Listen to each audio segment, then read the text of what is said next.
The other thing that people have been talking about recently is the payments made to pro skaters. And I think some people were confused about, well, particularly the Aeons, weren't they? Yes. So the Merry Munoz Aeon skate was it more than £100 more than the previous pro Aeon skate, or something in the region of £100 more? Yeah, it was about like £370, I believe. So yeah, like probably about £100 more. So part of the reason for these price increases are, the obvious things: price of raw materials. Probably a pandemic is making this stuff more expensive as well, and shipping and all that jazz. Brexit might have an effect, but it seems to be a global issue anyway. So I think Brexit probably affects us as a shop, because I think our margin when we sell out to Europe is lower. But I don't think it necessarily affects the price of the skate. Yeah, we have higher taxes when we buy in large quantities, but yeah, it doesn't really affect. I mean, that model, the Merry one, had some pretty special paintwork on it.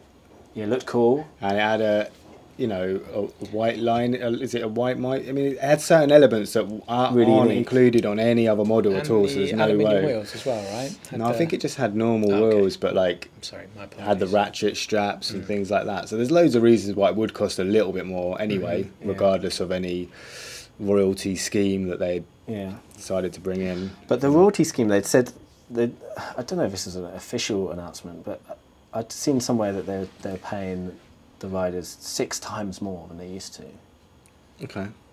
I don't know, don't quote me on that figure. But we've seen these higher royalty payments for skaters, haven't we? Instigated by the Danny Beer skate. Yeah. And I think Danny earned something like $25, depending on how it was sold, actually, whether it's through a shop or through them. But he earned something like $25 per set of skate.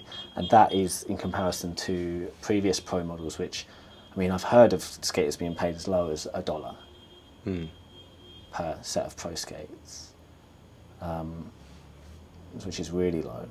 But there's a lot of people asking, so there's a lot of people saying, well, why is this Merry skate £100 more than the last pro Aeon skate, when you only paid her, say, $15 more in royalties? I mean, $15 more is quite a lot. Say she used to be paid, or a pro used to be paid $5 for their name on a set of Aeons, and now they're being paid $20. By the way, these aren't real figures. This is just an example. I don't actually know the amount they're being paid, but based on the Danny Beer stuff, we can take a stab at what we think they might be paid. And people are asking, well, why isn't my skate now, instead of being £250, why isn't it £265? Because it's £15 more to the skater. The reason that there's this big price increase at the top end is because there's a supply chain, and I'm going to give you an example here to try and explain this. So stick with me. Say an Aeon skate costs $50 to produce.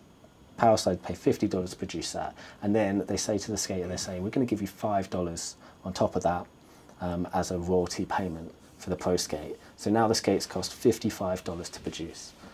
Powerslide, for argument's sake, it's not always a double up, but just for argument's sake, to make this simple, Powerslide sell that skate to a distributor.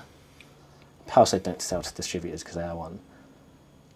Stay with me, but a skate company might sell to a distributor, and they double the price because they sell to a distributor for $110. Distributor sells it to a shop, they double it up again. So they sell it to the shop for $220, and the shop sells it onto the customer, doubles it up again. It's now $440. So that's like a supply chain, a classic supply chain. If at the bottom end, instead of giving the skater $5, you give the skater $20. Now the skate, instead of costing $55, has cost $70 for the manufacturer to make that. Right, so $70, they sell it to a distributor, double it, it's now $140. They sell it to a shop, double it again, that's $280. Sell it to the customer, double it again, it's $560. The skate's just gone, the top end price of that skate's just gone from $440 to $560 just by adding $15 extra for the skater on the bottom end. So if that explains to some people why it's so much more expensive to buy a skate where a skate is being paid more, that's why. There's a supply chain. And this brings up the question of like, what is the sweet spot of paying skaters? I mean, it sounds really great to say, hey, we're going to pay the skater more money. Like, aren't we great for paying the skater more money? But really, it's the customer who's being charged for it. And that's the only way that a brand could do that. The brand can't take a cut. We're not working with big margins here in the industry. So I think the Danny Beer skate's a really good example of, wow, they really took up that top end price. And we were selling that skate for $450. And the skate did sell. Is that how much we were selling it for? £450 and $500, I believe it was. Sorry, yeah. Sorry. So we were selling it for £450, and of course the skate sold less quickly than previous Vim skates before it, because the price was high. It doesn't take an economist to figure that one out. And we did sell through it, and it was fine, and it actually worked really well as a model in that particular occasion. But you have to ask the question, like, how much? It sounds good to pay the skaters more, but if you pay them too much, it really affects the top end price of the skate, and you're going to sell less skates. And if you sell less skates, you can't pay the skater their royalties because you haven't sold enough skates. So like, it's really about finding this sweet spot of in the middle ground somewhere where the skate doesn't get too expensive, but the skater gets paid a fair amount. So if that addresses what some people are talking about online, I've seen that talked about a lot, and I think it will fall somewhere in the middle. I think we're past a time now where skaters are going to get paid $2 for a set of skates. I think John Julio is probably to thank for that, even if it doesn't stick to the $25 that Danny Beer got paid.